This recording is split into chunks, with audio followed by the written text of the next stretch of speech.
pulling numbers out of the hat. So look, this is far from over. I mean, he can put this 90-day pause out there and everything else, but the China thing is not over, and that's a major problem. Agree. Ron, is it a stretch to consider that this could be just market manipulation where so many, and I hate to use that term because I don't know if it's true or not, but the fact that some of his richest friends are going to get richer, do you think that there is a possibility that this could be, in a way, an insider training, for lack of a better term, type situation, or do you think that's a stretch? I mean, I think that a lot of people believe that. I believe sort of a hybrid of that, which is, no, I don't believe there's some master plan where he's manipulating the market on purpose so people can make money. Although one member of Congress who has been amazingly right with a heavy trading over the last couple of weeks is Marjorie Taylor Greene, by the way, who seems to always, get out of the market at the right time and get back in. Maybe she's just lucky. I don't know. Or the fact that her boyfriend, or the fact that she has a direct line and speaks to Trump on a daily basis, or her boyfriend is in the Oval Office with him every day, might have something to do with that. But of course, what do we know? The market opens this morning at 9:30. At 9:37, 7 minutes later, Trump tells everybody to buy stocks on True Social. 4 hours later, he reverses the market's still going down. 4 hours later, he reverses and the market soars. So obviously somebody made a lot of money today. And if you knew that Trump was going to make that post at 1 o'clock, you made a killing. Yeah, exactly. That's my point. So, Ron, what do you make of the fact that yesterday in the White House press briefing room, Caroline Leavitt was asked about the possibility of a pause, and she literally said he wasn't even thinking about it. No way. It's not going to happen. He wasn't even thinking about it. Trump has been asked about this in recent days, and he also said the same. And then, as you mentioned earlier, she says today, this is the art of the deal, which, by the way, that feeling you get when the teacher on the chalkboard with the chalk, I got that kind of feeling when I heard Caroline Leavitt say that today. It was so uncomfortable. And you could just tell she's just lying through her teeth. What do you make of just Caroline Leavitt and the way the White House is trying to praise Trump and saying, well, this is what his plan all along. It's the art of the deal. And how did you guys not see it? What makes it even more absurd is the fact that the U.S. trade ambassador was testifying before Congress all morning. For 4 hours. While this happened, he didn't know. And he's there defending this policy under oath in front of Congress, arguing and sparring with congressmen, defending it, fighting to the death. And then somebody taps him on the shoulder and says, you need to check your phone. And he looks at his phone in the middle of his testimony, and then he's like, forget everything I just said. So if this is the plan all along, how do they hang guys like him out to dry?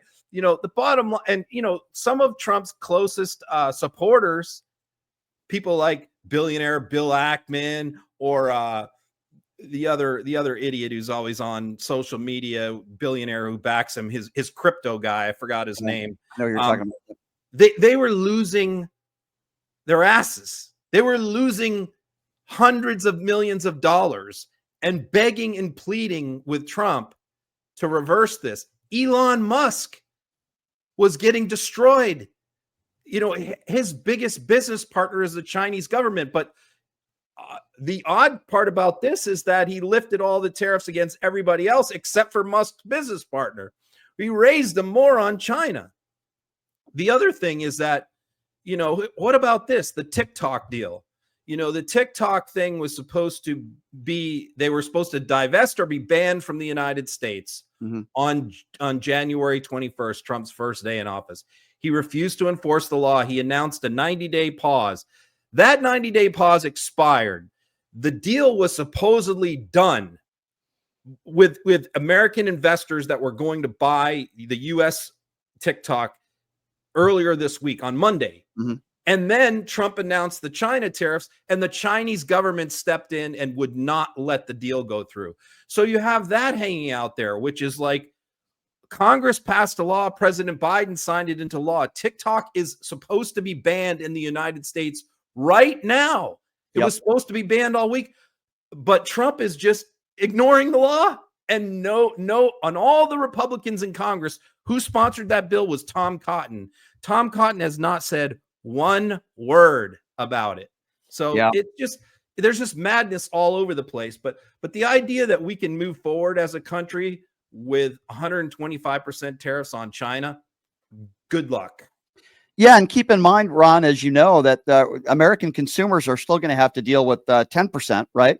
So it's not like they're in the clear. I think that's also important to note. There's still a lot of people in this country that certainly are suffering. And at the same time, they're saying they're only punishing China. They're not the only ones that are not complying here. They're not the only ones. Why only China? And the fact that there were no tariffs put on Russia. I mean, people forget about that.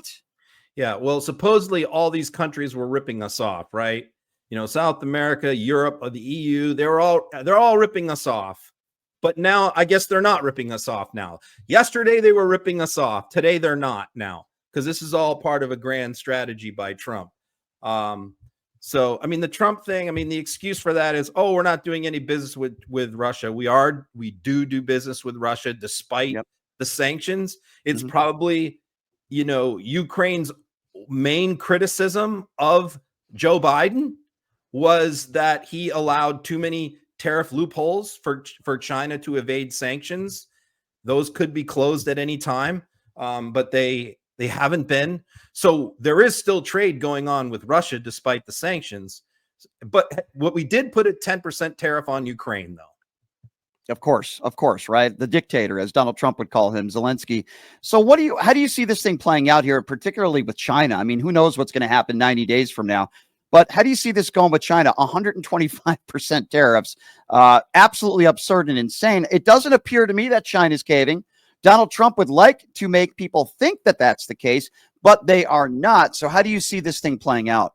Well, I think that what he wants is President Xi to give him anything to allow him to declare victory. You know, throw me a bone. I think that Trump is behind the scenes. Trump's people are begging the Chinese government to give them something where they can back off of this and declare victory. Now, of course, all the MAGA Republicans are all saying, oh no, this is the grand strategy all along, was to isolate China and to focus on China and expose them for being unfair trade partners.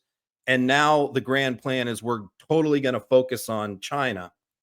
So if he reverses that, they're all going to have to change that again. Everything that they're saying today about that this was all 4D chess to isolate China, if Trump reverses the China tariffs, everything they're saying right now is false, has to be, but they'll come up with some new reason why that was part of some grand strategy. So I think he's looking for an out, but I think the Chinese government is determined not to give him an out.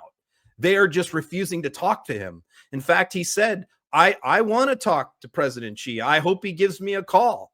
And Xi is like, I'm not calling him. So I think China has prepared for this. I think that they are ready for this. They have capital reserves. They have plenty of other trading partners. Yeah. And they are actually, I think, prepared to take full advantage of this situation.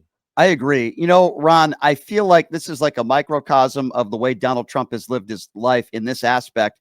He's always had bailouts, right? His father gives him a $500 million company. His companies go down the crapper, whether it be some of his casinos or his stakes or, you know, whatever, his airline, his water. He's always had people in his life that has bailed him out. Always. And now whether it's NBC, his father, or Deutsche Bank. Right. And that's my point, Ron. Yeah. So now we're in a point where he did this. He has to own it. And he's asking for Congress. He's begging for Congress's help. He's begging for help. He's not getting the help that he needs, right? And he's caving. That's what I think is going on here. But he wants to blame everybody else, and he wants to make himself look like the hero. Look what I did. I'm being nice to all these countries because they're willing to sit down at the table and negotiate with me, but China's not. So I'm going to be tough on China. He's trying to make it sound like he's the hero here, when in reality, there are no heroes here. There are many Americans that have lost their jobs, that are struggling, that are losing their businesses. But yet he's so complicit in his mind. All he cares about is he wants to look like the victor. He wants to look like the hero. To me, this is the way he's lived his entire life, Ron. Yeah, it's all just, it's a smoke and mirrors con game. And look, China passes 5-year budgets. They pass one budget every 5 years. We haven't even passed a budget in 2.5 years because Congress, we keep doing continuing resolutions because Congress has been incapable of passing a single budget. So we pass budgets that are like a year long, and we can't even do that. So we have to do continuing resolutions just to continue spending levels and continue passing it on. So they are long-term strategic thinkers, and we fly by the seat of our pants. And the bottom line is this, when you say, well, what is going to happen tomorrow? This is the problem. Nobody knows.